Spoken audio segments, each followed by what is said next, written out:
신약성경 야고보서 5장 13절부터 16절까지 함께 읽습니다. 너희 중에 고난당하는 자가 있느냐? 저는 기도할 것이요. 즐거워하는 자가 있느냐? 저는 찬송할지니라. 너희 중에 병든 자가 있느냐? 저는 교회의 장로들을 청할 것이요. 그들은 주의 이름으로 기름을 바르며 위하여 기도할지니라. 믿음의 기도는 병든 자를 구원하리니 주께서 저를 일으키시리라. 혹시 죄를 범하였을지라도 사하심을 얻으리라. 이러므로 너희 죄를 서로 고하며 병 낫기를 위하여 서로 기도하라.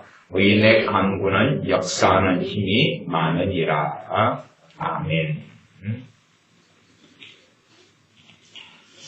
우리는 하나님의 말씀을 때로는 어떤 말씀이 문자적으로만 해석되지 않은 말씀도 있습니다만은 문자적인 말씀 그대로 이런 해석 저런 해석이 필요 없이 말씀 그대로인 그러한 성경의 말씀이라 할지라도 우리가 그 말씀대로 순종하는 것을 등한히 하고 또한 무시하고 살아가는 그런 경향들이 아주 많은 것을 봅니다.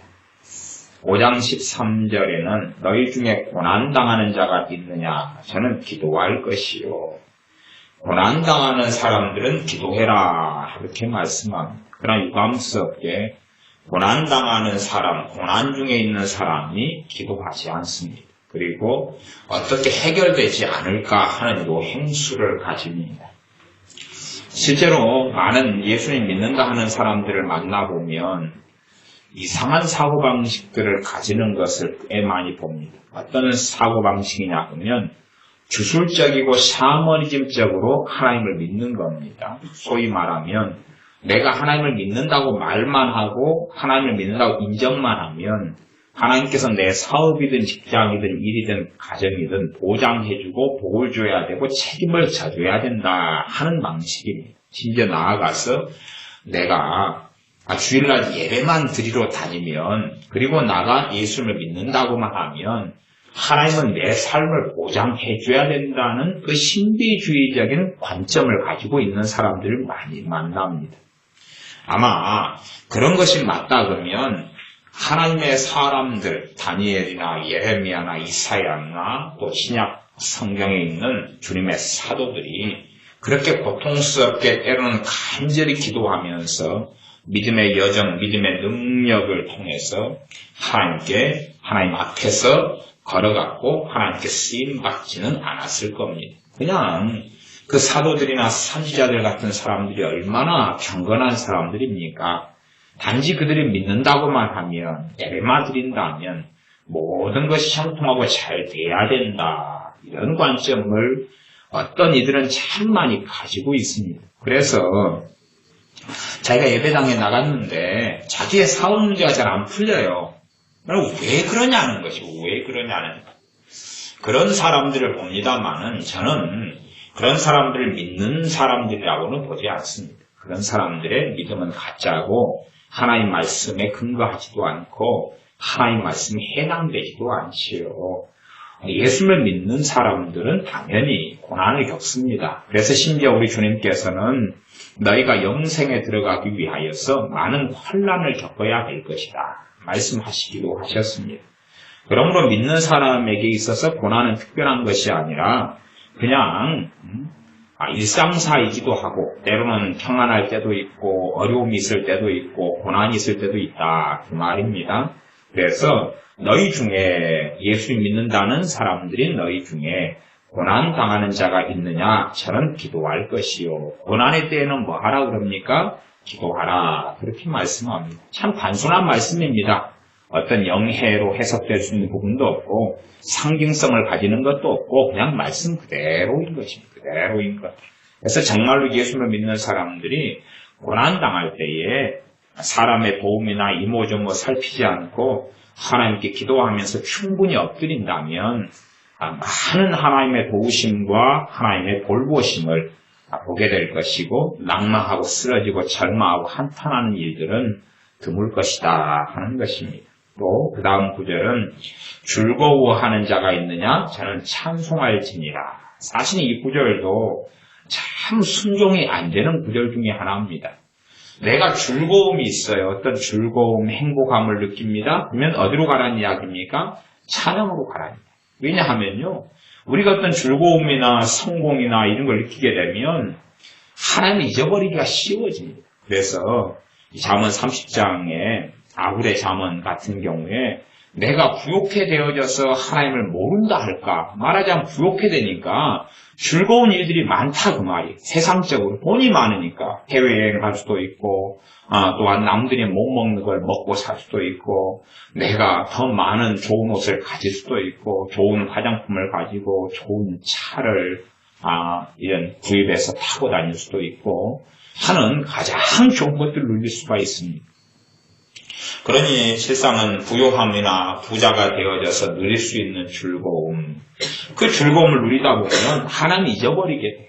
그래서 우리가 즐거운 일을 만나고 하면 그 즐거운 일에 집중하면서 하나님 잊어버리게 되니까 즐거운 일이 있느냐 하면 다시 찬양을 해라 그 말. 찬양을 하면서 중심과 마음을 하나님께 돌려야 된다는 이야기입니다. 그러나 유감스럽게 즐거워하는 일을 생긴 사람들이 다른 사람에게 나팔을 불고 자랑을 하고 때로는 감사합니다 하나님께 말은 하거나 하지만 찬양을 하라는 말씀의 자체의 의미도 잘 모르고 또 찬양을 하라는 말씀 자체를 순종하지 않는 경우를 많이 본다 그 말입니다.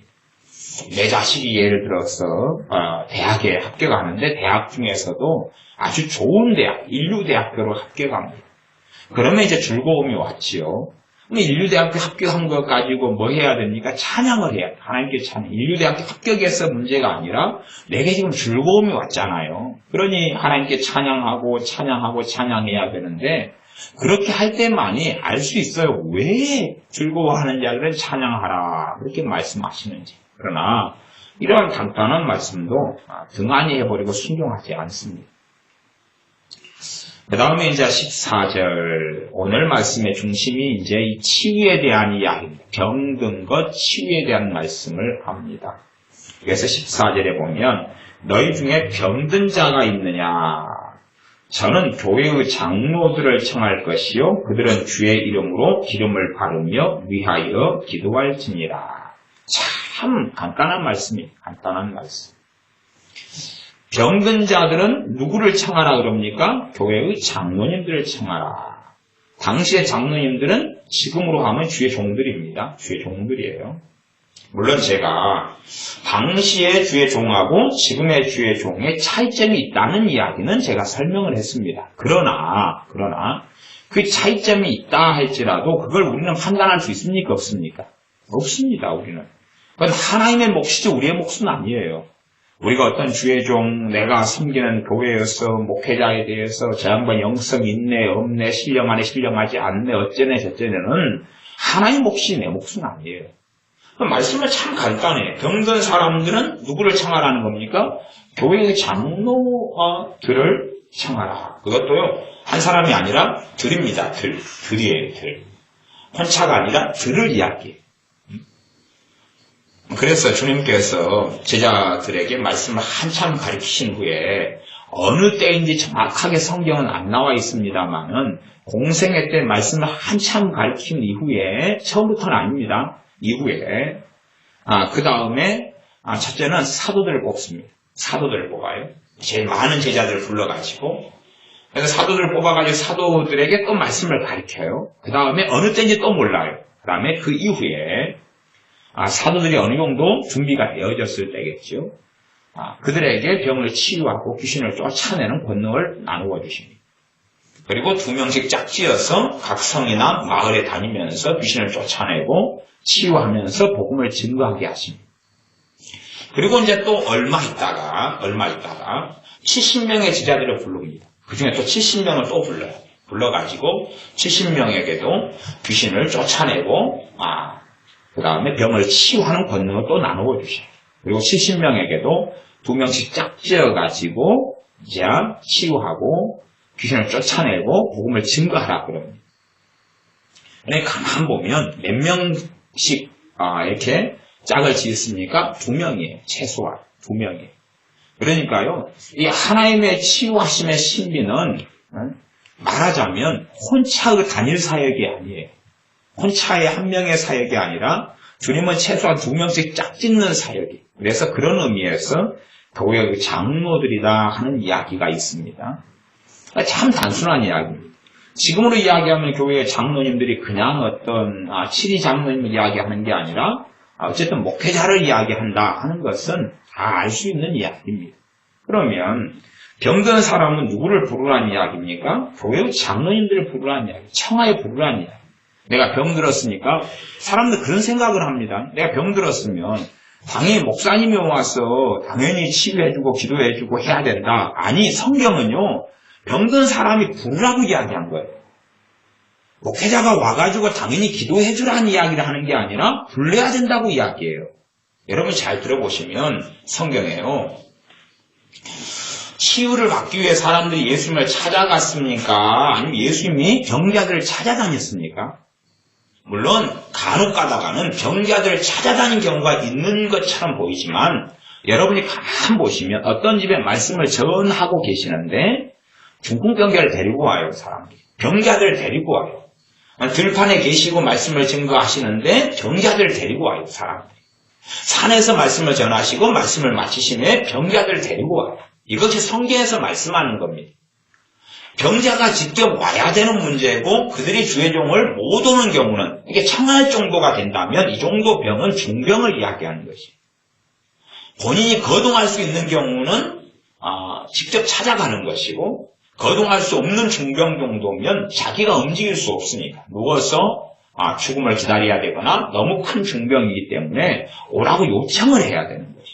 근데 사람들은 그렇게 생각합니다. 성경을 다르게 해가지고 목회자가 사랑이 있으면 당연히 와서 기도해 줘야 된다. 실제로요. 직접 목회자가 병자들을 100명의 병자들을 제가 통계적으로 이야기하겠습니다. 편리상의 통계입니다. 100명의 병자들을 목회자가 찾아가요. 요청받지 않았음에도. 그리고 치유를 위해 기도해줘요. 그러면 100명 가운데 한 명 났습니다. 그 다음에 100명의 병자가 목회자를 요청합니다. 요청해요. 그리고 기도해줍니다. 그러면 100명 가운데 한 5명이 나와요. 일단은 얼마 차이가 납니까? 4명 차이가 나버리죠. 그죠? 참 간단한 이치입니다. 그 다음에 이제 통계상으로 또 실제적으로 하나님 말씀대로 해보니까 차이점이 굉장히 격차들이 많이 벌어집니다. 이제 왜 그런지까지는 제가 다 설명해 드릴 수는 없습니다. 그런 신비가 있습니다. 예를 들어, 병자가 10명 있습니다. 10명 있어요. 그럼 10명의 병자 가운데 주님께서는 단지 그냥 마가복음 16장에는 병든 자에게 손을 얹은 즉 나으리라. 믿는 자들에게는 이런 표적이 따르리니 땡땡땡 귀신을 쫓아내며 새 방언을 말하며 병든 자에게 손을 얹은 즉 나으리라. 병든 자에게 손을 뭐 하라는 이야기입니까? 얹으라는 이야기죠. 얹으라는 이야기. 그러면 나을 것이다. 그래서 이제 병자 10명 있습니다. 10명에게 손을 얹어서 고칩니다. 그러면 손을 얹을 때에 두 종류의 큰 차이점이 있을 겁니다. 첫째는 너희가 다 병 고치는 자겠느냐 했던 것처럼 치유의 은사를 받은 사람하고 치유의 은사가 없는 사람의 차이가 있습니다. 치유 은사를 받은 사람과 없는 사람의 차이. 그래서 한 10명에게 치유 은사가 없는 사람이 손을 얹었습니다. 그래서 잘 고쳐지면 한 1명이나 2명이 고쳐집니다. 대신에 치유 은사는 없어도 믿음은 있어야겠죠. 믿는 자들에게는 이런 표적이 따르리니 했으니 손을 얹습니다. 그러면 이제 1명, 2명 고쳐져요. 많이 고쳐지면 치유은사가 없다. 제가 치유은사 없는 경우보다는 치유은사를 있는 경우를 가지고 일단 이야기해 보겠습니다. 치유은사가 있는 경우에 10명을 손을 얹으면 호전이 나타나거나 병이 경미해지거나 치유 쪽으로 돌아서거나 아니면 좀 좋아지거나 10%, 20%, 50% 때론 100% 완치가 되거나 등등 해서 차도가 있거나 고쳐지는 경우가 10명 가운데 1명에서 한 3명 정도 그럽니다. 1명에서 3명 정도. 그런데 이제 10명의 환자를 놓고 기도할 때에 어떤 순서로 기도하느냐가 꽤 상당한 차이를 가져옵니다. 어떤 순서로 기도, 10명의 환자가 있으면 어떤 순서로 치유 기도를 해주느냐가 10명의 환자를 어떤 순서로 해주냐 했을 때는 중병이 걸린 사람 순서로 해줍니다. 중병 걸린 사람이 있을 거 아니에요. 그렇죠? 중병 걸린 사람 순서로 해줍니다. 중병 걸린 사람 너무 힘들다니까. 우리 해봤더니 10명을 기도해주는데 딱 한 명이 좀 호전이 됩니다. 호전만. 한 50% 좋아져요. 50% 좋아지고 병이 가벼워져요. 50% 완치도 없고.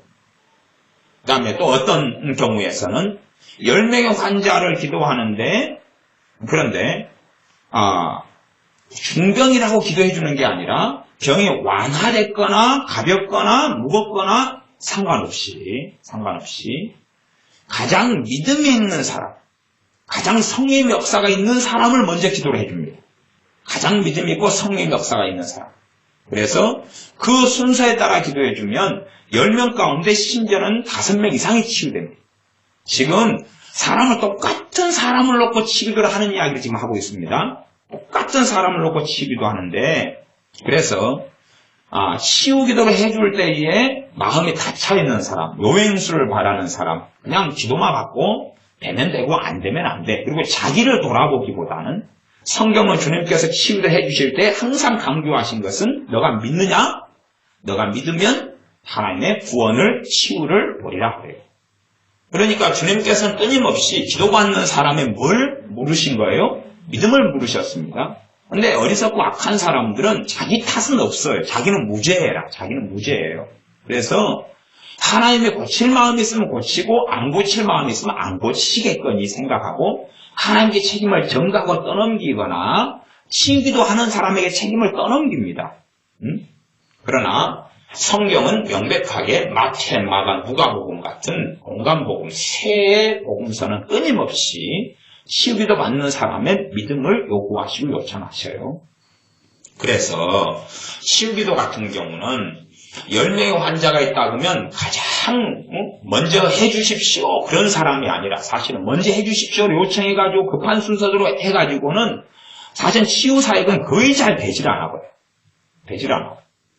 이 첫 테이프를 누가 끊느냐가 진짜 중요합니다. 첫 테이프를 끊는 사람이 치유가 돼버려야지 그 다음에는 그걸 본 다음에 사람들이 믿음이 더 복돋아지고 믿음이 생겨나요.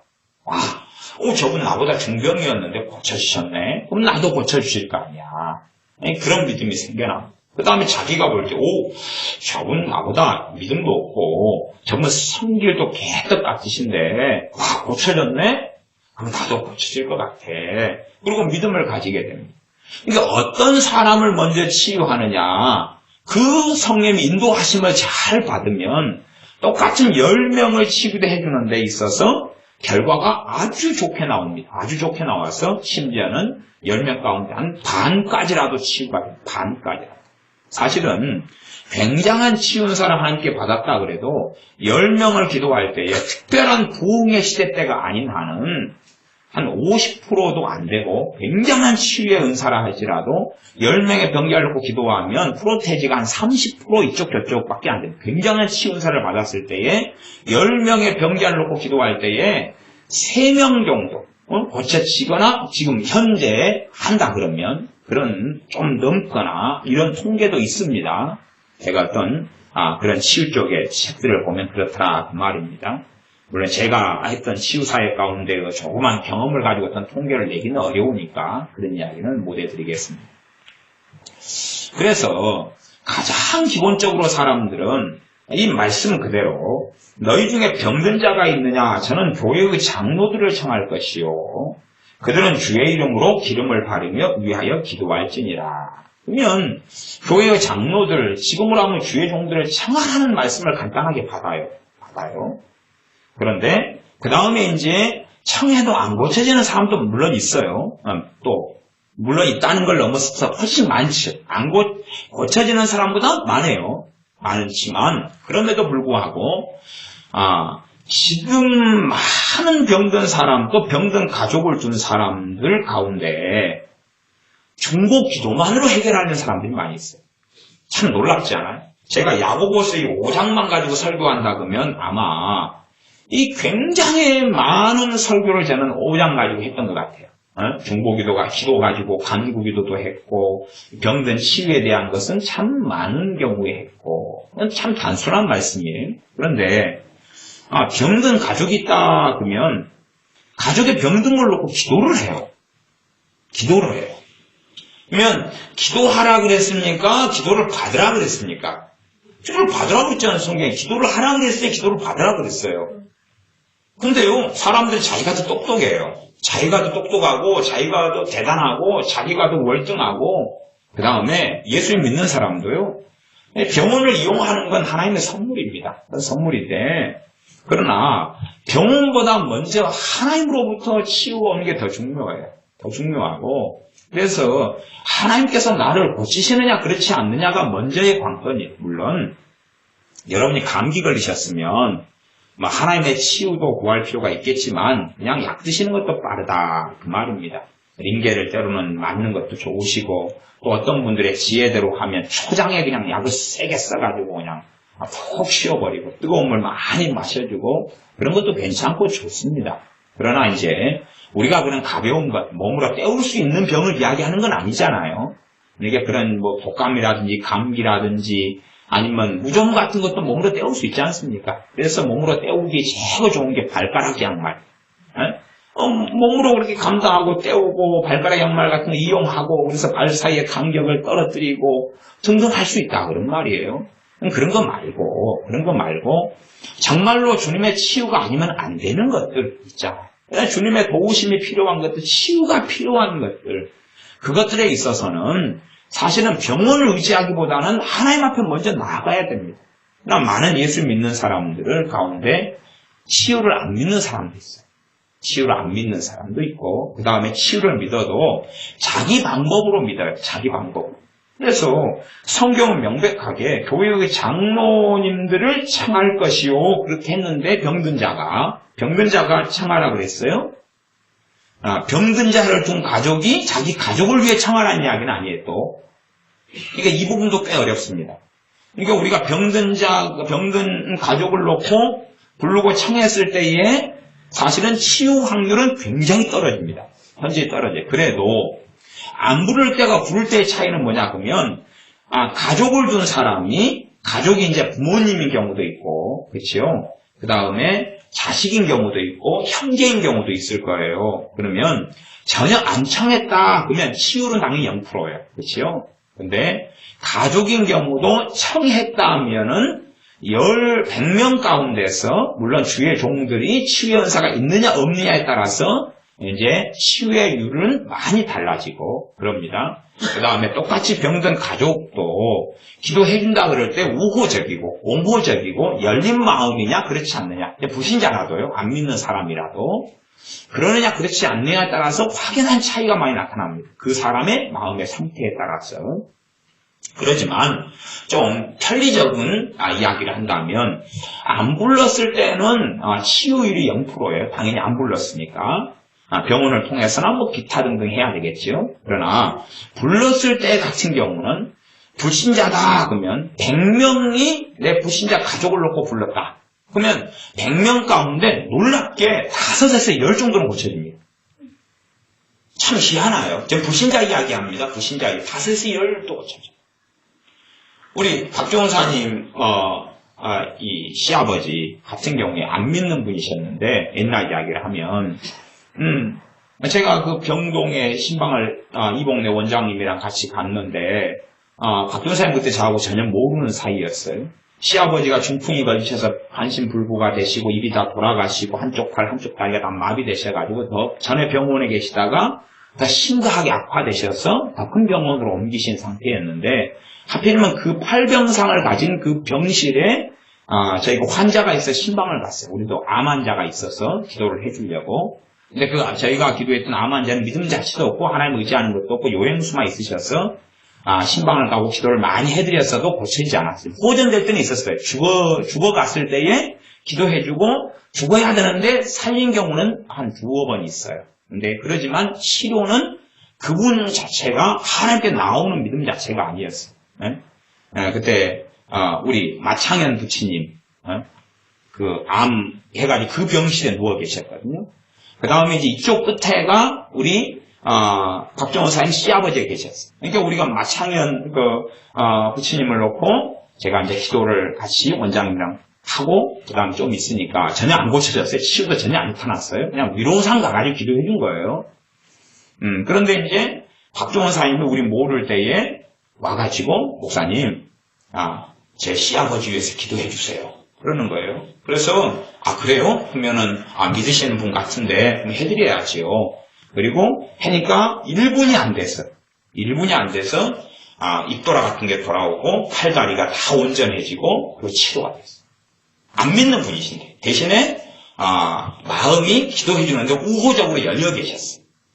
그러니까 똑같이 지금 청에 와가지고 지금 저하고 그 다음에 원장님하고 둘이서 지금 장로들이잖아요. 그렇죠? 청에 와가지고 둘이서 기도를 그 전에 이제 제가 들어가니까 박조원 사님이 시아버지를 막 주무르면서 기도하고 있더라고요. 막 고쳐달라고 주무르면서 기도하고 있었어요. 막 주무르면서 고쳐달라고 막 기도하고 있어서 우리가 병실에 들어가면서 그렇게 생각했습니다. 우리끼리 이야기할 때 참 딸을 참 이렇게 믿음이 좋은 딸을 주셨는 모양이다. 우리 병실에서 그냥 주무르면서 막 고쳐달라 기도할 정도니까 믿음이 좋은 딸로 생각했어요. 그때는 며느리라고 생각 안 하고.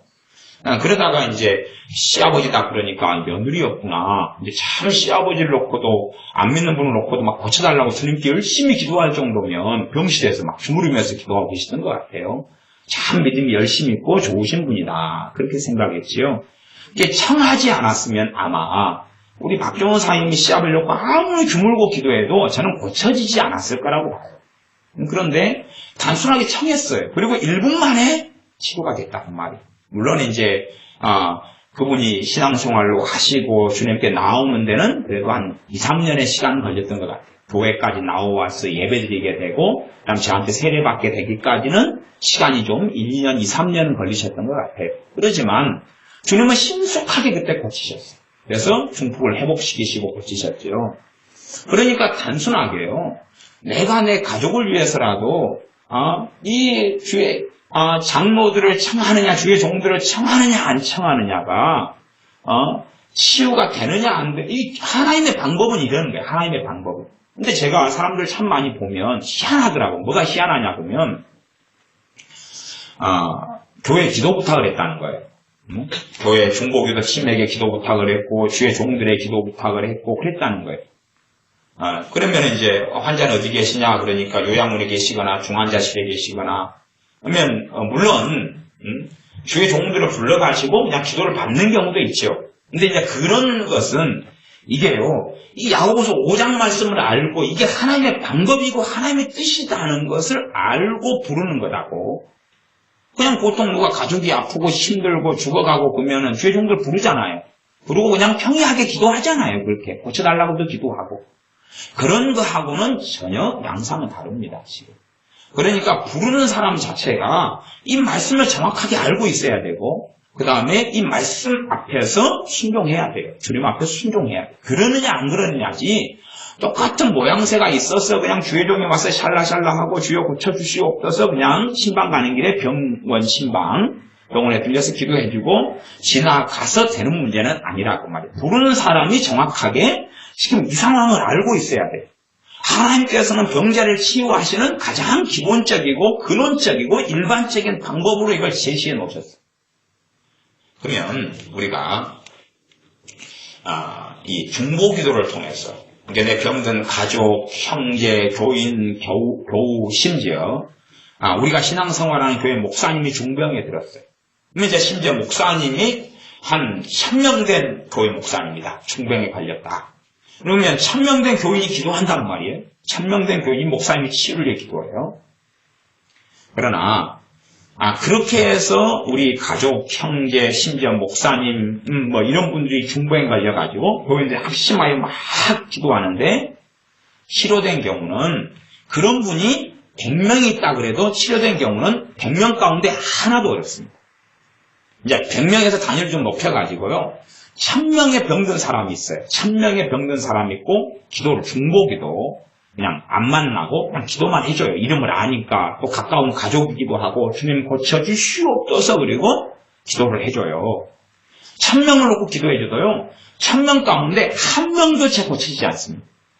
그러니까 고쳐지는 것처럼 보이면요, 그 사람이 약이나 아니면 몸의 회복력이 좋아서나 그래서 차라리 자연적으로 회복되거나 의사의 치료나 약이 효험이 있어가지고 그래서 고쳐지고 호전되는 경우를 기도 응답이라고 생각하는 경우는 차라리 있어요. 그러나 실제적으로 중보기도를 통해서 사람의 병이 고쳐지는 경우는 거의 없습니다. 여러분이 성경 66권을 다 뒤져보세요. 창세기부터 요한계시록까지 뒤져봐가지고 병이 고쳐지는 경우에 있어서 중보기도를 통해서 고쳐진 경우가 어디 있느냐를 확인해 보셔야 돼요. 그러니까 저 사람은 저기 예를 들어 미국에 있고 나는 한국에서 너무 아프다니까 그 사람을 위해서 샬라샬라 주여 고쳐주시오 열심히 차야도 금식도 해가 기도를 해요. 근데 그런 경우에 어디 고쳐지는 경우가 어디 있었느냐를 살펴보셔야 돼요. 살펴보셔야 돼요. 그 다음에 그런 경우가 혹시 성경에 나왔다면 그게 일반적인 경우인지 아니면 특수한 경우인지도 확인해 봐요. 하나님은 일반적으로 어떤 방식으로 병을 고치라고 우리에게 말씀하시고 성경에 기록해 놓으셨으며 우리에게 명령하셨는지를 확인해 봐요.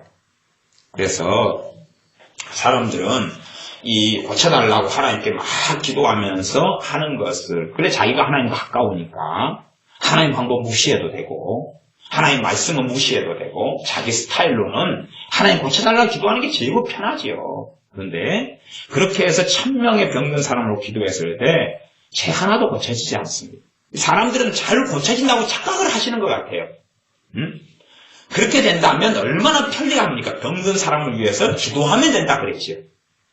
그게 하나님의 방법일 거 아니에요. 그렇잖아요. 근데 왜 하나님께서는 병든 사람을 놓고 치유를 놓고 기도하라 한 게 아니라 치유를 놓고 기도하긴 하되 손을 얹고 기도하고 그 다음에 여기 말씀에서는 14절 후반절에 보면 그들은 주의 이름으로 기름을 바르며 위하여 기도할지니라. 무엇을 바르라고요? 기름을 바르라. 기름이면 이제 우리식으로 기름은 몇 종류가 있습니다. 이때 당시에는 일반적으로 쓰였던 것이 올리브유, 감람유가 일반적으로 쓰였습니다. 그런데 하지만 기름이라고 이야기했지 감람유나 올리브 기름이라고 이야기하지는 않았어요. 왜냐하면 무역이 지금은 잘 돼가지고 올리브유가 잘 들어오지만 지금 시대에는 하지만 과거의 시대에는 우리 땅 이 한반도에서 올리브 기름을 구할 수 있어요? 없어요? 없을 거 아니에요. 그러니까 하나님은 뭘 이야기하시냐면 기름을 이야기했어요. 그냥 기름. 그러니까 우리식으로 하면 우리는 동백기름 많이 썼잖아요. 머리 무스처럼 바르고 이런 할머니들 바르시고 그러니까 동백기름도 괜찮고 그 다음에 우리 그쪽으로 감람유다면 우리는 콩기름이에요. 그렇죠? 콩기름. 그 다음에 비싸게 좀 돈 주고 한다면 참기름. 냄새가 좀 고소하게 나지만. 그래서 괜히 그냥 중병이 걸린 허리에다가 참기름 바르면 허리를 막 핥고 싶어지잖아요. 고소하니까. 네. 그래서 참기름, 동백기름, 그 다음에 콩기름. 요즘 올리브유 이제 얼마든지 구할 수 있으니까 올리브유, 올리브유가 감람유죠. 그 다음에 이제 좀 좋은 기름. 요즘에는 이제 이런 것도 수입이 돼요. 그래가지고, 수입돼가지고, 요거 안에 든 것이, 유향기름이에요. 성경에 나오는 유향 있잖아요. 그러니까 유향기름 같이 이렇게 이제 한 13,000원 이렇게, 요 작은 병이 비싸게 팔죠? 갖고 이제, 이런 걸 가지고도 쓸 수도 있어요. 어쨌든, 이제 그러면, 그렇게 해보자고. 100명이 있어요. 100명이 있는데, 일단은, 그냥 중보기도만 해요. 그들의 치유를 위해서 사실은 아무도 안 고쳐집니다. 100명 애집사는 고쳐지는 사람이 없어요. 고쳐지는 것처럼 보이는 요행수가 1명, 2명 있지만 기도의 결과로 고쳐지는 건 아니에요. 착각할 뿐입니다. 착각할 뿐이에요. 오히려 이제 본인이 회개하면서 성령 충만을 받고 회개가 터지고 보면 많이 고쳐져요. 그러니까 중보기도의 문제가 아니겠죠. 그 다음 중보기도 해서 고쳤다 그러면 중보기도는 간접적으로 작용한 거예요. 그가 주님 앞에 엎드리도록 돕는 거였죠. 그 다음에 그가 엎드리고 하니까 주님께 직접적인 치유가 나타나는 경우는 있어요. 그런 경우는 있습니다. 하지만 그 기도가 직접적으로 치유를 가져온 건 아니에요. 그런 차이는 있어요. 그래서 중보기도를 통해서는 100명의 환자가 있다 그러면 고쳐지는 경우는 없어요. 그래서 우리가 실제로 다 알잖아요. 우리 한국교회 유명한 목사님들 계시잖아요. 옥하는 목사님. 이런 병드셔가 중환자실에 계셨는데 사랑학교 교인들 몇만 명 교인들이 치유를 위해 기도하셨고 한국교회 그분을 존경하는 더 많은 교인들이 그분들의 치유를 위해 기도했어요. 안 고쳐지고 돌아가셨어요. 그 다음에 하영교 목사님, 오늘 교회 얼마나 존경받고 사랑받는 귀한 주의 종이었어요. 그분이 병들어 죽어가는데 치유를 위해서 무수히 기도했어요. 그러나 고치지 않고 돌아가셨어요. 그러니까 그런 일들은 특별한 일이 아니라 그냥 일반적인 일이에요. 일반적인 일. 그 수만 명 이상이 기도하고 심지어 10만 명 이상이 기도해도 그런 건 하나님의 방법이 아니에요. 예외는 있을 수 있으나 하나님이 말씀하신 방법이 아닌 것을 어떻게 하겠어요? 그러니까 성경에 이렇게 뻔한 말씀을 왜 어기는지는 몰라도 그 다음에 이렇게 한다 해서 100% 고쳐진다는 것은 아니에요. 이게 성경이 실질적으로 나타날 때 말씀이 이루어질 때는 여러 가지 조건들이 맞아야 되고 그 다음 쉽지 않은 것들도 많이 있어요. 그래서 제가 지난번에 하나님께서는 긍휼히 여길 자를 긍휼히 여기신다 이렇게 말씀하잖아요. 여러분이 예를 들어서 여러분이 병든 게 있어요. 여러분 가운데 한 10명이 병든 것이 있다. 그러면 여러분이 혼자서 이제 병들을 고쳐달라고 주님께 막 기도해. 주님께 막 기도하고 돌아가도 한 명 정도에만 은혜 받고 회개가 터진 한 명 정도에만 차도가 좀 있고 나머지는 차도가 없어요. 그런데 치유은사를 받은 이제 그러한 치유사역으로 치유은사로 섬기는 주의 종이 있어서 여러분 10명을 놓고 기도를 해줘요. 치유 기도를 해줘요. 또 여러분이 자체는 원해요. 그걸. 사람을 의지하는 것이 아니라 주님을 의지하는 가운데 주님의 말씀에 순종해서 원해요. 그리고 치유 기도를 받으면 10명 가운데 성령의 역사하심이 그래도 2명에서 5명까지는 흘러가요. 심지어 많이 흘러가면 10명이 다 갈 수도 있어요. 근데 10명 다는 그건 거의 없더라고요. 제 경험상이나 치유사역의 경험상은 10명 다는 없고 제가 물어볼까요? 우리 박병사님 우리 교회에서는 치유사역 하시니까 10명 정도를 기도하신다 그러면 성령 역사가 어쨌든 치유가 약하거나 많거나 강하게 들어가거나 어쨌든 간에 성령 역사하심이 있고 치유가 흘러 들어가는 사람이 10명 가운데는 한 절반이 좀 우리 교회는 넘습니까? 좀 안 되는가요? 아니면 그 정도 왔다 갔다 한가요? 절반 정도 왔다 갔다 한대. 절반 정도. 물론 이제 집회에 가서 치유 사역을 하면은 그건 또 그 정도 되는가요? 아니면 좀 넘는가요? 안 되는가요? 좀 더 많대요. 그러면 봐보세요. 이 치유 은사를 받은 사람이 그러면 우리 박종원 사님이 치유 사역을 같이 이제 우리가 하는데 박종원 사님이 가진 치유의 은사는 본인 것도 아니고 이 손에는 아무 능력이 없어요. 능력이 없으나 믿음을 통해 능력이 있어요. 나 때문이 아니라 주님 때문에 주님의 이름으로 그래서 주의 이름으로 그렇게 말하는 거예요. 주님의 이름이 능력이 있어서 그런 거지 우리의 손이 능력이 있어서 그런 건 아니에요. 그러면 병든 사람들이 있는데 전혀 치유를 안 해줘버려요. 안 해줘버리면 아무도 치유받지 못하고 끝나거나 어쩌다가 한 명 정도만 회개하고 기도하고 은혜 받으면서 좀 호전이 일어나거나 나아지는 경우도 있어요. 근데 똑같은 상황인데 치유 기도를 해줘요. 그러면 차도가 있거나 호전되는 사람이 반절 이쪽에 나타난단 말이에요. 이게 간단하잖아요. 하나의 방법이 간단해요. 왜 100%가 아니냐 하는 건 많은 이유가 있어요. 교만한 사람, 강팍한 사람, 하나님께 책임을 전가하는 사람, 회개하지 않는 사람, 하나님께 엎드리지 않는 사람, 기타 등등. 아니면 하루처음에 해봐라. 그런 수동적인 사람, 이런 사람은 치유를 기대할 필요는 없어요. 그러나 불신자라 할지라도 열린 마음을 가진 사람은 오히려 주님께서 신자라 할지라도 강팍한 마음을 가진 사람보다 더 잘 고치시는 걸 저는 경험해 옵니다. 그렇기 때문에 치유는 신자들의 것이 아니라 모든 사람의 것입니다. 예수를 믿는 사람이 주님의 이름으로 치유하는 건 모든 사람이 누릴 수 있는 복음의 혜택이고 그걸 통하여서 하나님의 살아계심과 우리 주 예수 그리스도께서 구원자 되시는 걸 보여주시는 거예요. 그러니 마음이 열린 사람 불신자라면 얼마든지 치유의 효력이 있고 열매가 나타나고 그걸 통해서 그가 직접적으로 간접적으로 하나님 살아계신 걸 경험하게 하십니다. 심지어는 귀신을 쫓아내는 축사사역 같은 경우도 불신자들도 그 혜택을 많이 받을 수 있는 경우가 많이 있어요.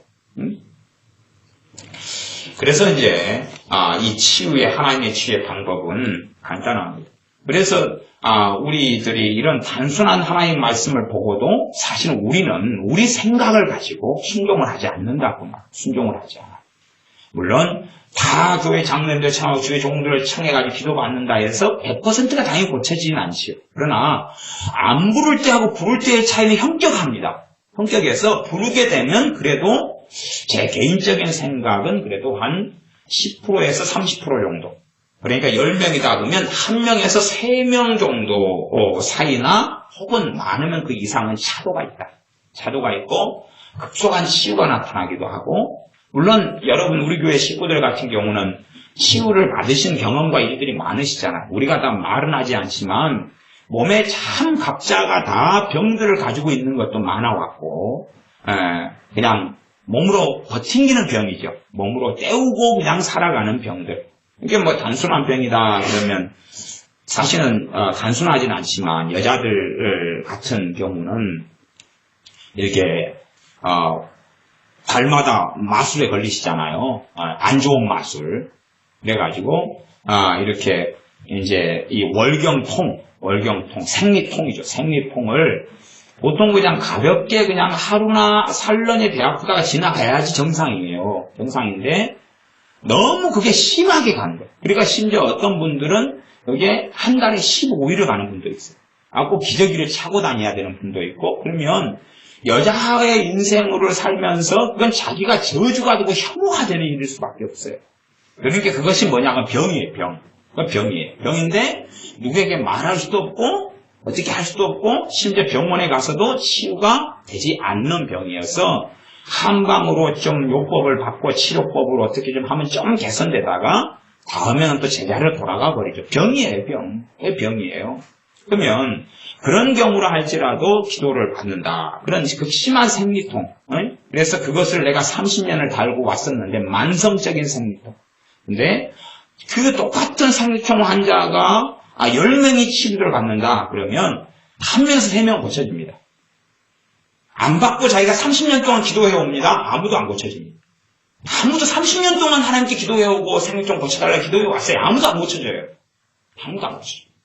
고쳐진다고 생각하는 사람은 그건 기도를 막 하다가 예를 들어 막 갑자기 새벽 기도하는데 목사님한테 안수기도를 갑자기 나동에 받다가 불이 임하면서 치유되고, 그건 기도한 열매로 거두는 거긴 하지만 성경 그대로 안수가 돼가지고 그러는 거예요.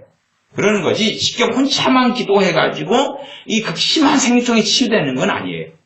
그런 건 아니에요.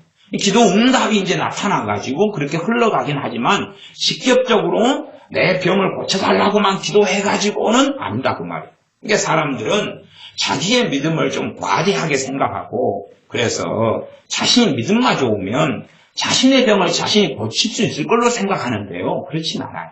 심지어 여러분이 누가 치유 은사를 정말로 강하게 하나님께 받아서 쓰임받고 있다 그러면 그 치유 은사를 가진 사람은 자기 몸에 병들면 자기가 막 두들면 고쳐질 것 같잖아요. 아니요. 치유 은사는요 자기 몸에는 작용을 거의 안 합니다. 거의 안 해서 치유 사역자가 딴 사람 병은 고치는 데 쓰임받아도 자기는 약 먹습니다. 왜냐하면 그도 똑같아요. 그러니까 그 사람도 자기가 병들면은 다른 교회의 장로들이나 주의 종들에게 치유 기도를 받아야 돼요. 그러니까 하나님 말씀은 예외가 없는 거예요. 예외가 없는데 자기가 치유 사역을 하니까 자기는 예외라고 생각하고 자기 믿음으로 자기를 고치려고 해요. 그게 교만이죠. 왜? 하나님 말씀에 서겠다는 거죠. 나는 예외라고 생각해요. 나는 치유의 능력으로 많은 사람을 고쳐왔기 때문에 하나님 말씀은 그 예외를 두지 않습니다. 그래서 이 단순한 말씀인데도 저는 지키지 않는 신자들을 정말로 많이 만나와요. 그리고 자기는 하나님께 기도하고 있다는 거예요. 그러면 하나님 말씀에 어긋난 기도를 할 때에 눈으로 뻔히 보는 말씀을 어기면서 하나님께 기도하는 것은 기도하는 겁니까? 하나님 입장에서는 조롱하는 겁니까? 조롱하는 거죠. 그러니까 환경이 안 돼가지고 그러는 거 정상 참작이 되는 거예요. 그렇지 않습니까? 예를 들어 북한 지하교회 교인이다. 그러면 목회자가 없고 주의 종이 없어요. 장로님들이 없어요. 누구에게 청할 수 없는 환경에 자기만 또 몇 명만 은밀하게 믿어요. 성찬식도 못해요. 그런 환경에서 병들어서 하나님께 치유를 구하는 것은 함께 교인들의 손잡고 같이 기도하고 그래도 치유가 일어나요. 그리고 자기가 주님께 나아갈 때도 치유의 비율이 굉장히 높아요. 그건 예외이기 때문에 정상 참작을 하셔요, 하나님께서. 그러나 뻔히 행할 수 있고 지킬 수 있고 순종할 수 있는 말씀을 순종하지 않는 것에 대해서는 하나님의 말씀에 대하여 하나님께서 믿음이 큰 것만큼 그가 나를 모욕했다고 보시는 것이지 믿음이 좋다고 보시는 건 아니에요. 이게 어린아이 신자들이 말씀을 모르는 경우에는 그렇게 행하지 않아도 정상 참정을 하실 수 있어요. 말하자면 3살짜리가 옆에 슈퍼에 가서 물건이 있어서 과자가 있어서 그냥 집어와 버려요. 갖고 슈퍼 아저씨가 도둑이야! 그래서 3살짜리가 잡혔어요. 그치요? 그러면 이제 그런 것은 풀어놔줘요. 물건만 돌려받고 풀어놔주거나 애가 너무 이쁘다 보면 다음부터 그러지 말아라. 그리고 슈퍼 아저씨가 손에 그 과자 이거 집은 거 빼빼로라든지 이런 걸 가져가서 먹어 그리고 줄 수도 있다 그런 말이에요. 그런데 30살짜리 청년이 가가지고 그냥 초코파이 한 상자를 가지고 훔치다가 잡혔어요. 그러니까 다음부터 그러지 말아라. 너무 이뻐. 그리고 초코파이 한 상자 가져가. 그러지는 않는다 그 말이에요. 30살짜리 청년이 걸렸으면 10중 8구 경찰에 신고합니다. 현장에 잡았으면. 아니면은 보상을 요구하거나 등등의 뭔가의 조치가 있지 그냥은 보내지는 않아요. 다르다 그런 말. 똑같은 도덕끼리도 달라요. 그래서 이 말씀에 대해서도 우리가 다 순종할 수 없는 상황도 있다 그런 말입니다.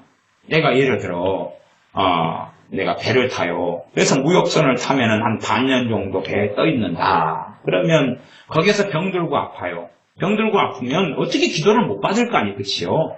그런 상황이면 내가 주님 앞에 기도하고 나아가고 그렇게 할 수 있어요. 그러면 예외적으로 좀 치유가 좀 더 비율상 높게 나타나긴 합니다. 비율상 높을 뿐입니다. 그것도 높을 뿐이지 그런다 해서 직접 치유기도 받고 기름을 바르며 치유하고 또 기도를 받는 것하고는 같을 수는 없어요. 같을 수 없으나 조금 완화될 수는 있고 조금 나아질 수 있는데 그것은 100에 하나도 없다가 100에 하나 예외에 걸릴 수는 있다 그 말이에요. 그러나 그런 예외적인 상황이라 할지라도 치유는 별로 그렇게 해당사항이 없습니다. 해당사항이 없어요. 차라리 어떤 경우가 해당사항이 많냐 그러면 전화로 기도를 받을 수는 있어요. 전화로. 몸이 아프니까 직접 만나지 못하고 거리는 멀고 요즘에는 핸드폰이나 전화가 발달해 있어서 전화로 기도를 받을 때에 그 말과 기도와 치유의 선포 등등을 통하여 치유 은사가 그대로 작용하고 역사하거든요. 그래서 전화로 기도를 받을 때에 치유의 비율도 직접 기도를 받는 것 못지않게 높아요. 못지않게 높아요. 그래서 이제 이 100명의 환자가 직접 자기들의 병을 놓고 막 하나님께 기도하고 100명의 환자를 가족으로 둔 사람이 하나님께 막 고쳐달라고 기도를 하고 그러는데 다 환자들은 다 가족이 있을 거 아니에요. 그렇죠? 그러나 거의 100명의 환자 가운데 거의 하나도 치유가 안 됩니다. 거의 치유가 안 돼요. 그 다음에 이제 주의 종을 불러요. 그러니까 주의 종이 그 사람들을 하나님이 인정하냐 인정하지 않느냐 하는 것은 누구의 소관입니까? 하나님의 소관이지 우리가 판단할 문제는 아니에요. 우리는 우리가 할 수 있는 순종만 하면 되는 것이. 그런 일들이 우리나라에 이제 많습니다. 어떤 일이 많냐 그러면 많은 목사님들이 선교에 대한 환상을 가지고 계셔요. 선교에 대한 환상을 참 많은 분들이 가지고 계시고 제가 그래서 그것을 좀 유감스러운 이야기지만 환상이라고 이야기했습니다. 그 다음에 많은 분들이 선교에 대한 환상을 좀 가지고 계셔요. 무슨 말이냐? 환상이라고 이야기하는 것은 부르심 받지 않았는데 그걸 원한다 그 말이에요. 부르심 받지도 않았고 혹은 부르심 받았다 할지라도 하나님의 준비가 되어서 때가 돼야 돼요. 때가 돼야 돼요. 예를 들어서 두 가지 경우가 좀 다릅니다. 다른데 한국말로 이렇게 말씀을 전하고 복음을 전합니다. 근데 사람들이 은혜도 안 받고 받아들이지도 않아요. 그런데 모르는 외국어로 내가 능통해서 전한다 그러면 받아들일까요? 안 받아들일까요? 안 받아들이기가 일반적인 건 아니겠어요. 물론 제3세계 성령 역사심이 강해서 그런 걸 초월하는 경우도 있습니다만 일반적으로 내가 우리말이 통하는 사람에게도 내가 말씀을 잘 정할 수가 없다면 우리말이 안 통하고 환경이 다른 사람, 문화가 다른 사람들에게는 얼마나 통할 수 있느냐 하는 근본적인 문제가 있어요. 그래서 사실상 그의 믿음이 준비돼야 되고 그러니까 말씀을 깨닫고 아는 게 준비가 되어져 가지고 글을 쓰시는 게 맞는데 불렀다 하셨다 할지라도 때가 되지 않는데 움직이는 경우도 있어요. 어쨌든 이제 많은 목회자들이 환상을 가지고 있습니다. 그래서 이제 중국 같은 데는 많이 선교 여행을 다니셔요. 집회 같은 것도 다니시고 돌아다니셔요. 특별히 이제 큰 교회 목사님보다는 작은 교회 목사님들이 그런 일들을 좀 많이 하십니다. 제가 그런 분들을 판단하는 건 아니고 이제 그래서 우리나라에서는 자기 교인들이 100명이다 그러면 병든 교인들을 위하여 안수하고 기도해도 아무도 안 고쳐져요. 그러니까 그런 경우는 지금 대부분 잘못 가는 경우가 뭐냐 그러면 그냥 목사님이 알아서 그냥 안수를 해줘 버려요. 지금 그러니까 지금 성경하고 일단 안 맞는 상황이에요. 그냥 안수를 해줘 버려요. 안수하는 거 굉장히 좋아하는 목사님들이 있어요. 그래서 막 안수를 해줘 버려요. 여기서는 이 병자가 원해야 된다고 이야기했어요. 원해야 된다고 이야기했어요. 그러니까 안수를 그냥 해줘 버리면 100명이 하나는 원함이 있는데 차마 말 못할 수도 있을 거 아니에요. 그치요? 그런 경우는 한둘은 고쳐지는데 똑같이 100명이 원한다 그러면은 100명 가운데 10명, 20명이 고쳐져요. 그러니까 비율이 굉장히 달라져 버려요. 똑같은 사람이라는 전제 속에서입니다. 근데 이제 이 목사님이 자기 교회에 그런 분들이 많이 있어서 특정인이 아니라 그냥 일반적인 이야기로 합니다. 교회 교인들 치유를 위해서 항상 기도해 왔는데 아무도 안 고치셨어요. 목회 20년 동안. 그래가지고 중국에 가서 이제 어떤 데 초청을 지하교회 초청받아서 조선족 교회나 이게 말씀을 전하게 됐고 복음을 전하고 그 다음에 치유를 하는데 한 300명 모였는데 50명 100명이 치료가 되는 거예요. 사람이 다 병을 가지고 있는 거예요. 보니까 50명 100명이 치료되는 거예요. 이게 본인이 너무 놀라서 자신의 인생에 전성기가 왔다고 생각하십니다. 너무 좋아서 감사하고 할렐루야 감격하고 주님 드디어 이제는 제게 이런 갖고 흥분하시는 거예요. 우리 교회만 돌아가 봐라. 병자들을 다 고치고 말린다. 이 놀라운 역사의 도가니에 20년 목회하는 동안에 한 번도 고쳐지지 않았던 것이 이 몇 배가 이런 놀라운 기적이 나타나니 너무나 놀랍다고 하나님 감사하다고 하니까 기도하는데 주님께 하시는 마음의 소리가 주님의 음성이 내가 너 보고 고친 줄 아느냐 그들 보고 내가 고친 거다. 우리 실제로 한국교회 가가지고 병든 교인들을 기도했더니 아무도 안 고쳐지는 거예요. 아무도 안 고쳐져요. 그러니까 말씀대로 행하게 될 때 주님께서는 그 중국에 있는 그런 지하교회나 이런 사람들은 간절히 안수나 치유를 원해요. 그러니까 이미 안수하기 전부터 그 통로나 있으면 주님이 고치기로 준비하신 거예요. 그런 거하고 한국에 우리는 의존하는 것이 사실은 반 이상은 약국과 병원과 의사를 의존해요. 그래서 주님을 의지하는 것은 노행수예요, 사실. 영으로 바뀌어버린 거죠. 바뀌어버렸어요. 이미 마음 안에서 주님이 안 고쳐도 약국이나 병원이 고칠 수 있는 거예요. 물론 주님께서 약국이나 병원을 통해 많이 고치는 건 사실이지만 이 중심의 문제가 믿는 사람은 굉장히 한국의 복지시대와 의료시대에 잘 돼가지고 이게 치유의 믿음 자체가 거의 상실되어버린 시대에 살아요. 그러니까 그 목사님이 한국교회 치유 사역이 전혀 안 됐다 할지라도 주님께서는 그를 통해서도 고칠 수 있었다 하는 이야기예요. 그러니 우리가 어떤 주의 종이나 목회자를 판단하고 이야기할 문제가 아니라 정말로 말씀대로 우리가 순종하느냐의 문제일 뿐이다. 순종하느냐의 문제일 뿐이고 그럴 때에 치유의 비율이 많이 높아져요. 100%는 되는 역사는 절대 없었습니다. 100% 역사는 없었어요. 대부흥회 때도 환자가 100% 고쳐지는 경우는 없었어요. 그것은 사람들의 마음의 문제고 하나님의 강팍함의 문제고 막 여러 가지 문제가 보이는 것. 기본적으로 또 믿음이 없는 불신앙의 문제.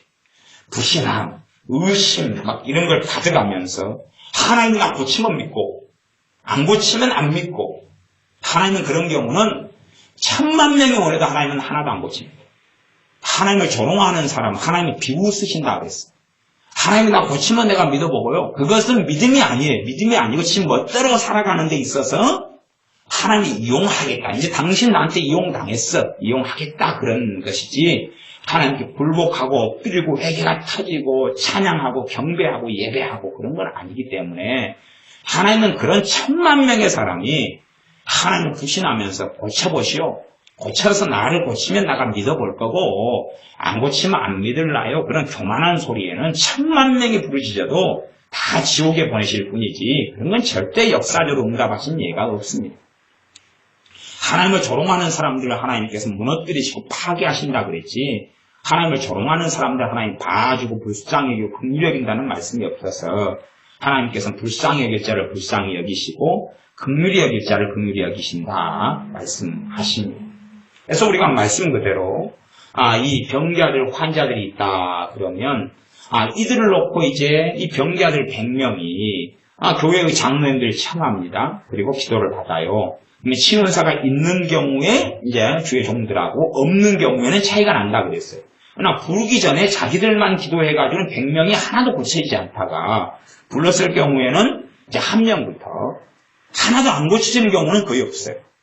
부르면 자기들만 기도했을 때 안 고쳐지는 한 명이 고쳐진다 해도 그 한 명이 고쳐지는 거예요. 불치병이나 아니면 중병이나 그 한 명이 고쳐져요. 암이라고 고쳐져요.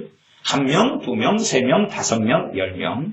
치유사가 있는 경우, 그 다음에 장로들이다 했으니까 이게 서로 치유사라는 것은 사실은 믿음도 그렇고 치유사도 그렇고 서로 협력적인 관계들이 벌어질 때에 훨씬 더 기름 부음도 강하고 치유 역사도 강하게 나타납니다. 더 많은 복잡한 이유가 있습니다만 그까지는 이야기하지 않습니다. 어쨌든 그래서 치유사가 있는 경우는 비율이 이제 더 높아져요. 그래서 100명을 치유 기도를 하면 그 중에서 이제 치유사가 없는 경우는 몇 명 고쳐지다가 100명이 초청을 하고 불러요. 불러가지고 주의 종들이 가요. 종들, 장로들이다 그랬으니까 종들이 가요. 그 다음에 이제 믿음의 기도를 해요. 지금 믿음의 기도라고 이야기하죠. 15절에 믿음의 기도라고 믿음의 기도. 그래서 이제 사실 주의 종들도 문제가 되지만 그 주의 종들밖에 없다. 주의 종들도 별로 믿음이 없다. 그래도 하나님이 정상 참작하는 부분이 있어요. 우리 교회 목사님은 치유 믿음 자체를 없는데 그래도 내가 말씀을 믿고 행하기 때문에 정상 참작하는 부분이 있다 그런 말이에요. 어쨌든 간에 이제 치유사가 있는 경우는 비율이 아주 높아집니다. 100명 가운데 이제 10단위가 넘어갈 수도 있어요. 넘어갈 수 있고 20까지, 30까지도 갈 수 있어요. 이렇게 갈 수 있고 그 다음에 이제 일단은 이제 좀 편리상으로 제가 통계적으로 이야기해 보겠습니다. 그냥 제가 그냥 여러분이 이해하기 쉽게 제가 사용하는 통계지 정확한 사실적인 과학적인 데이터는 아닙니다. 그래서 장로들을 청하해가지고 그가 낮도록 기도를 합니다. 그러면 기도할 때 여기 14절에 보면 그들은 주의 이름으로 기름을 바르며 위하여 기도할지니라 그랬어요. 마가복음 16장에는 손을 얹고 기도하라 그랬어요. 손을 얹고 기도하라. 그러니까 이제 손을 얹고 기도하고 기름을 안 바르고 손만 얹는 경우하고 요 기름을 바르든지 아니면 콩기름을 바르든지 간에 이 기름은 능력이 있어요, 없어요? 없잖아요. 이게 무슨 능력이 있어요, 도대체? 콩기름의 능력이 있는 것은 프라이팬에 부어가지고 볶고 튀길 때 이야기예요. 기름 자체가 병을 치유하는 능력 자체가 없는 거 우리가 다 알지 않습니까? 과학의 시대에 살면서 올리브유가 무슨 능력이 있고 동백기름에 무슨 능력이 있어요? 능력 하나도 없습니다. 근데 문제는 이제 하나님께서는 기름을 바르라 그랬어요. 기름을 바르고 기도하는 것과 안 바르고 기도하는 것에 100명의 환자가 있다면 한 3명에서 5명 플러스 알파가 있어요. 플러스와 마이너스 알파가 있어요.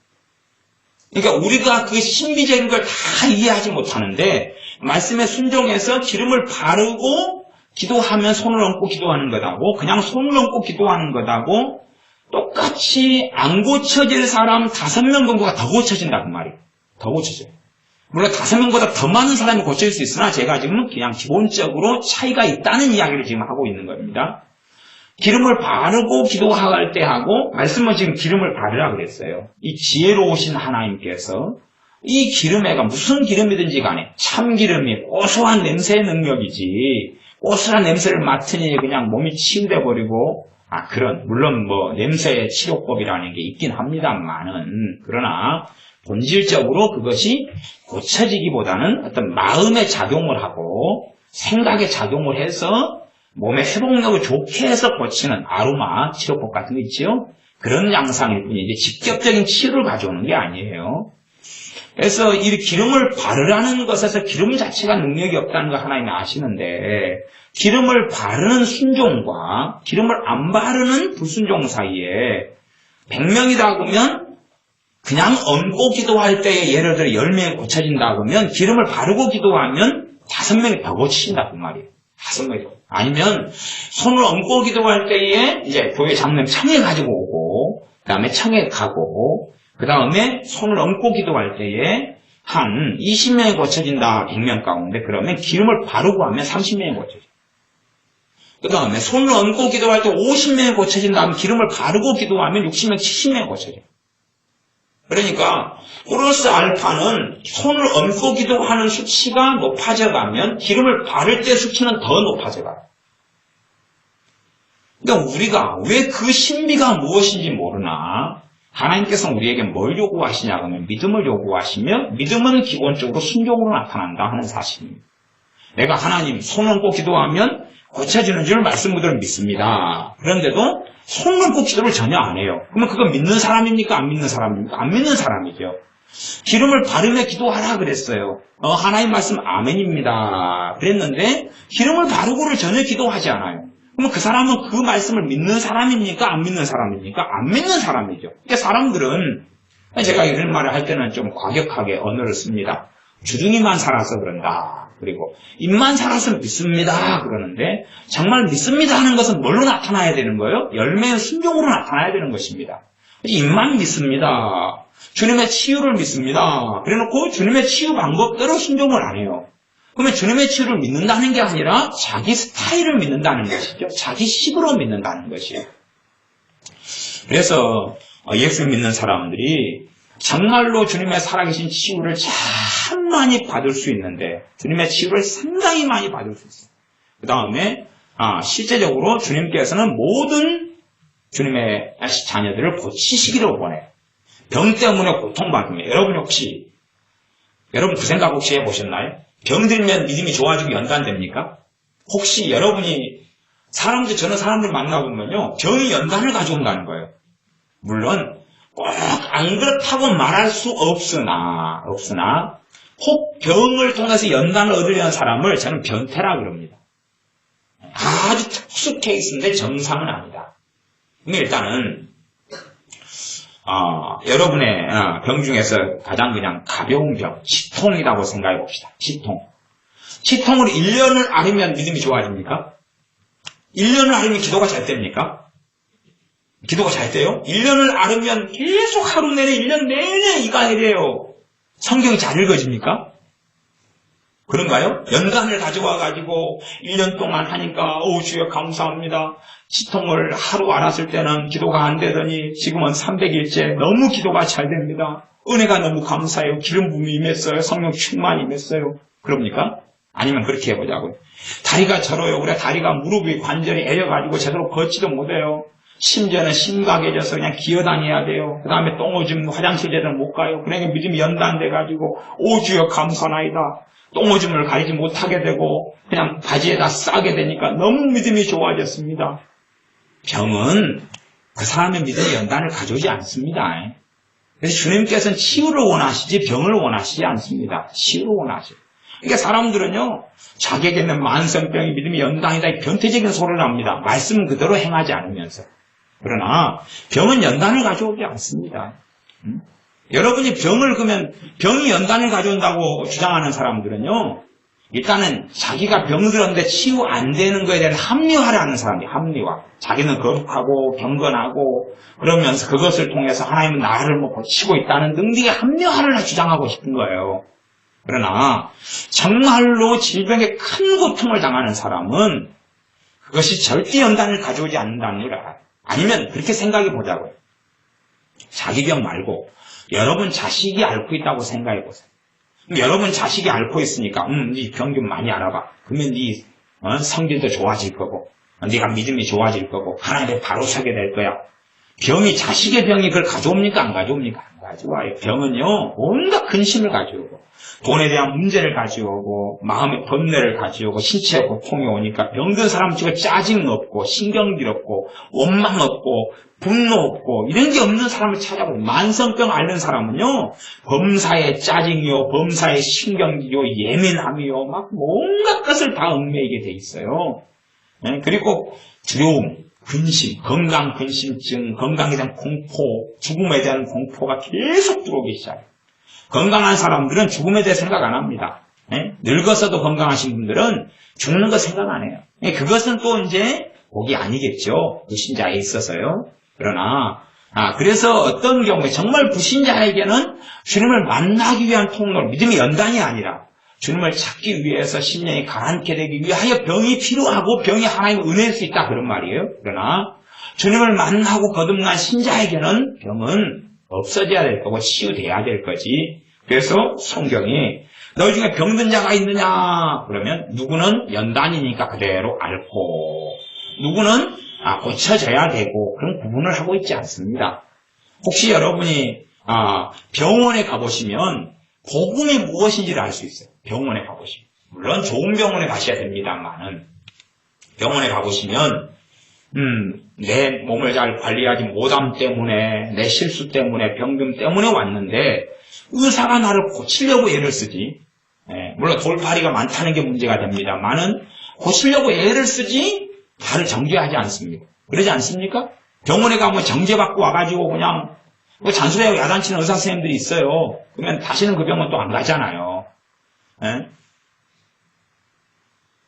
그래서 이제 우리가 하나님 앞에 살아갈 때에 치유에 있어서 정말로 하나님 말씀대로 우리가 행해야 될 문제가 있다 하는 걸 생각하셔서 우리가 주님 앞에 성경 그대로 치유받고 그리고 말씀 그대로 순종하는 부분에서 우리가 꼭 주님 앞에 서야 됩니다. 기도하겠습니다. 아버지 하나님, 우리가 우리의 방법과 우리의 뜻대로 치유를 원하나 그러나 하나님께 성경에 말씀하신 것에 순종하면서 주님으로부터는 건강과 치유를 얻는 우리가 다 되게 하여 주시옵소서. 예수님의 이름으로 기도하옵나이다. 아멘.